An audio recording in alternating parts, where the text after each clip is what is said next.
Bonjour, bonjour, bonjour, mes frères et sœurs. Je suis contente de vous parler à nouveau ce matin, bien sûr, parce que le Seigneur nous a fait grâce. On le remercie infiniment pour ça. Est-ce que vous avez bien dormi hier soir? Est-ce que vous vous êtes bien réveillé ce matin? Je pense que oui, avec l'amour et la grâce du Seigneur. Vous avez bien dormi hier soir et vous vous êtes bien réveillé ce matin également. Et nous remercions le Seigneur pour le souffle de vie qui est encore là en nous et par amour du Seigneur pour nous. Et donc, ce matin, je suis très très contente d'être parmi vous encore une fois. Et nous allons partager la lecture ensemble. Nous allons faire la lecture ensemble dans Genèse chapitre 6, comme vous le savez déjà. Je vous avais dit que j'ai décidé de faire cette vidéo pour aider mes frères et sœurs qui sont dans des difficultés, qui ont du mal à lire la Bible ou qui ne savent pas lire non plus. C'est une aide pour ceux qui ne savent pas lire également. Parce que vous savez, c'est très dur de ne pas savoir lire, c'est très dur de ne pas pouvoir lire la Bible, parce qu'il est très important pour nous de lire la Bible, car c'est la Bible qui nous ramène vers notre Dieu, notre Père Céleste, notre Père Divin. Et donc, je vous dis tous à vos Bibles, et nous allons commencer la lecture dans Genèse chapitre 6, comme convenu, dans le nom de Jésus, bien sûr. Alors, je commence pour vous, mes frères et sœurs, dans Genèse chapitre 6. Lorsque les hommes eurent commencé à se multiplier sur la face de la terre et que des filles leur furent nées, les fils de Dieu virent que les filles des hommes étaient belles et ils en prirent pour femmes parmi toutes celles qu'ils choisirent. Alors l'Éternel dit: mon esprit ne restera pas à toujours dans l'homme, car l'homme n'est que chair et ses jours seront que de 120 ans. Les géants étaient sur la terre en ces temps-là, après que les fils de Dieu furent venus vers les filles des hommes et qu'elles leur eurent donné des enfants. Ce sont ces héros qui furent fameux dans l'Antiquité. L'Éternel vit que la méchanceté des hommes était grande sur la terre et que toutes les pensées de leur cœur se portaient chaque jour uniquement vers le mal. L'Éternel se repentit d'avoir fait l'homme sur la terre et il fut affligé en son cœur. Et l'Éternel dit: j'exterminerai de la face de la terre l'homme que j'ai créé, depuis l'homme jusqu'au bétail, aux reptiles et aux oiseaux du ciel, car je me répands de les avoir faits. Mais Noé trouva grâce aux yeux de l'Éternel. Voici la postérité de Noé. Noé était un homme juste et intègre dans son temps. Noé marchait avec Dieu. Noé engendra 3 fils, Sem, Cham et Japheth. La terre était corrompue devant Dieu, la terre était pleine de violence. Dieu regarda la terre et voici, elle était corrompue, car toute chair avait corrompu sa voix sur la terre.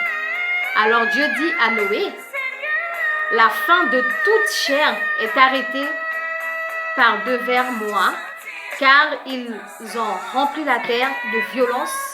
Voici, je vais les détruire avec la terre. Fais-toi une arche de bois de goffé.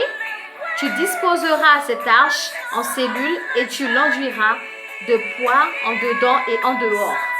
Voici comment tu le feras. L'arche aura 300 goudées de longueur, 50 goudées de largeur et 30 goudées de hauteur.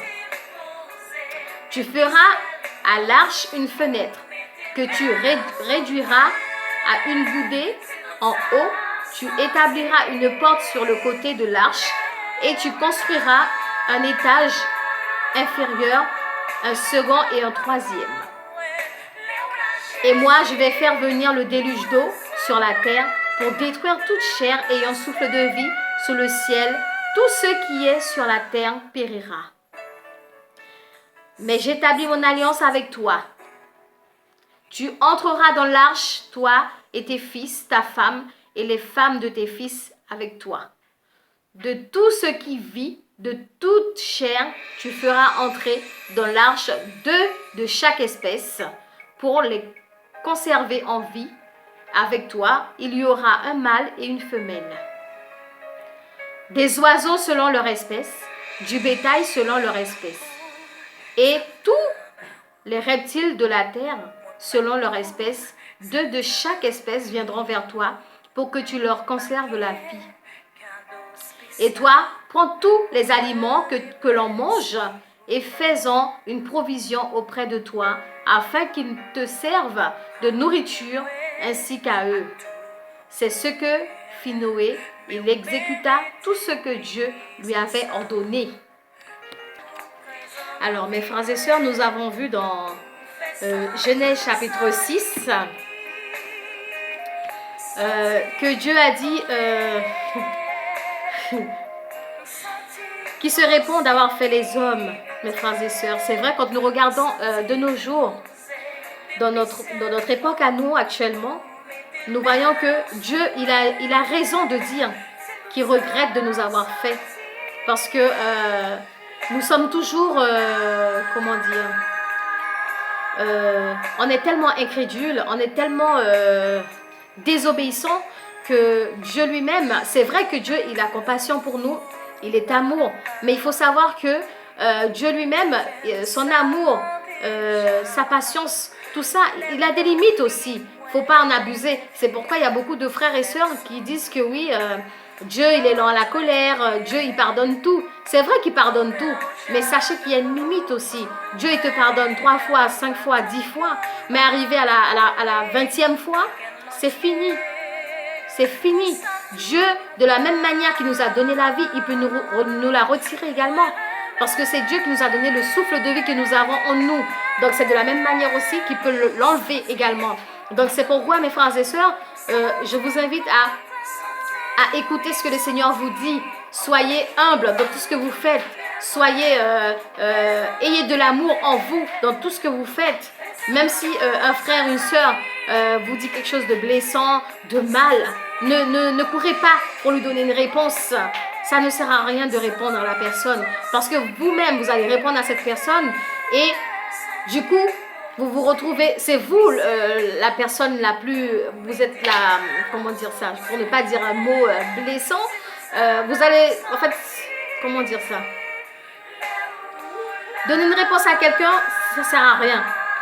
Ça ne sert strictement à rien. La personne vous dit un mot blessant ou vous dit un truc vraiment qui vous met hors de vous, vaut mieux ne pas donner une réponse à cette personne-là. Vaut mieux appeler Dieu. La personne vous dit quelque chose de blessant, ah ben, vous dites Amen. Merci ma soeur, merci mon frère. C'est vrai que ce n'est pas facile, ce n'est pas évident. Je comprends très bien que ce n'est pas évident, que ce n'est pas facile. C'est pourquoi le Seigneur a dit aussi que son chemin n'est pas facile. Il nous a déjà avertis. Il nous a fait comprendre dans la Bible que son chemin n'est pas facile. Mais une fois qu'on a accepté de porter notre croix, ah ben, il faut accepter tout ce qui vient. Tout ce qui vient, mes frères et sœurs. Et dans le temps que nous sommes là, nous n'avons plus le temps, mes frères et sœurs. Nous n'avons plus le temps de nous chamailler, de détester un frère, de haïr un frère, de faire de la jalousie par rapport à une voiture qu'il a. On n'a plus le temps pour ce genre de bêtises-là, mes frères et sœurs. Donc, si tu as un frère, si tu as une sœur dans ton cœur, je vous invite à vous mettre à genoux, à demander pardon au Seigneur. Remettez tout cet orgueil, toutes ces jalousies entre les mains du Seigneur, afin qu'il puisse vous libérer de tout ça et pour que le Seigneur puisse vous sauver. Imaginez que Dieu, il arrive demain. Vous allez faire comment, mes frères et sœurs? Comment est-ce que vous allez faire? Puisque quand Dieu sera là, il sera trop tard. On ne pourra plus lui demander pardon pour nos erreurs, pour nos péchés, pour nos bêtises. Mes frères et sœurs, vous comprenez ça, mes frères et sœurs? Nous n'avons plus le temps de jouer maintenant. C'est fini, fini. Nous n'avons plus le temps pour ça. Nous n'avons plus le temps pour ces bêtises-là, pour ces conneries-là. Maintenant, c'est nous consacrer au Seigneur, faire des jeûnes, nous consacrer à faire des jeûnes, des prières. C'est ça. Nous n'avons plus le temps pour insulter un frère, insulter une sœur. Nous n'avons plus le temps pour ces bêtises-là, mes frères et sœurs. Au contraire, c'est le moment de nous réconcilier avec ce frère ou cette sœur. C'est le moment que nous devons être en harmonie. Nous n'avons plus le temps, mes frères et sœurs. Parce que moi, j'aimerais bien que que tous mes frères et sœurs soient sauvés. J'aimerais que quand Dieu arrive, qu'on aille l'adorer ensemble. Je ne veux pas laisser un frère ou une sœur derrière moi. Mais hélas, nous ne connaissons pas tous Dieu. Nous avons des frères et sœurs qui sont encore dehors. Nous devons aller les chercher, mes frères et sœurs. C'est ça notre travail. C'est ça que nous devons faire. C'est pour ça que Dieu nous a mis sur terre. Il nous a choisis, nous. Il nous a fait grâce. Mais maintenant, c'est à nous d'aller chercher ceux qui sont dans les ténèbres pour lui. Nous n'avons plus le temps pour des bêtises qui ne servent à rien. Nous n'avons pas envie de brûler avec l'ennemi. Notre couronne de vie, on refuse de la donner à Satan. On refuse que Satan puisse prendre notre couronne de vie. Réfléchissez bien, mes frères et sœurs. Réfléchissez bien, parce que c'est quand Dieu va venir, franchement. Je vous conseille de lire l'Apocalypse si vous ne l'avez jamais lu. Essayez de lire l'Apocalypse et vous comprendrez ce que je veux vous faire comprendre justement à travers la parole du Seigneur et à travers sa vérité. Parce que Dieu ne ment jamais, mes frères et sœurs, il ne ment jamais. Nous sommes des menteurs et menteuses. Mais notre Seigneur n'est pas un menteur. Il n'est pas un menteur. Notre Dieu, notre Père céleste, notre Père divin. Donc, vous voyez qu'il a fait grâce, que Noé avait grâce aux yeux du Seigneur. Pourquoi? Parce que Noé lui-même, il était obéissant. Il obéissait à tout ce que Dieu lui demandait de faire. Tout ce que Dieu lui demandait de faire, il le faisait sans se poser de questions. Il ne demandait pas pourquoi. Il le faisait sans chercher à comprendre, sans chercher à savoir pourquoi le Seigneur lui a demandé de faire l'arche de Noé. Il l'a fait, l'arche de Noé. Il l'a fait, l'arche de Noé. Il l'a fait sans chercher à savoir, mais pourquoi, Seigneur? Pourquoi tu m'as demandé de faire l'arche? Pourquoi? Non, il n'a pas cherché à savoir. Il s'est levé et il a fait l'arche selon ce que Dieu lui avait demandé, selon la manière dont Dieu lui avait demandé de faire l'arche. Il l'a fait, mes frères et sœurs. Donc aujourd'hui, je vous invite à écouter le Seigneur quand il vous parle, mes frères et sœurs. À travers les révélations, à travers des rêves, à travers des songes, à travers tout. Parfois, Dieu passe par une sœur ou par un frère pour vous éclairer, mes frères et sœurs. Et je ne parle pas que pour vous qui êtes en Dieu, je parle à tout le monde. Parce que nous sommes tous des enfants de Dieu. Qu'on soit à ses pieds, qu'on ne soit pas à ses pieds, nous sommes tous ses enfants dans le nom de Jésus. Donc, mes frères et sœurs, je vous invite à relire ce verset, ce chapitre, si vous voulez. Le relire, pardon. Et donc, pour mieux comprendre, donc c'est cette lecture que je voulais partager avec vous aujourd'hui.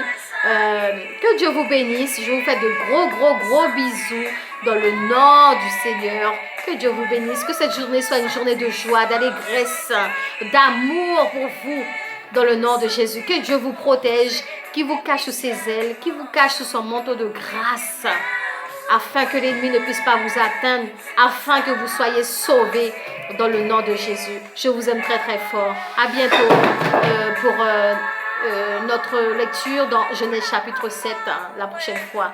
Je vous fais de gros bisous. Je vous aime fort.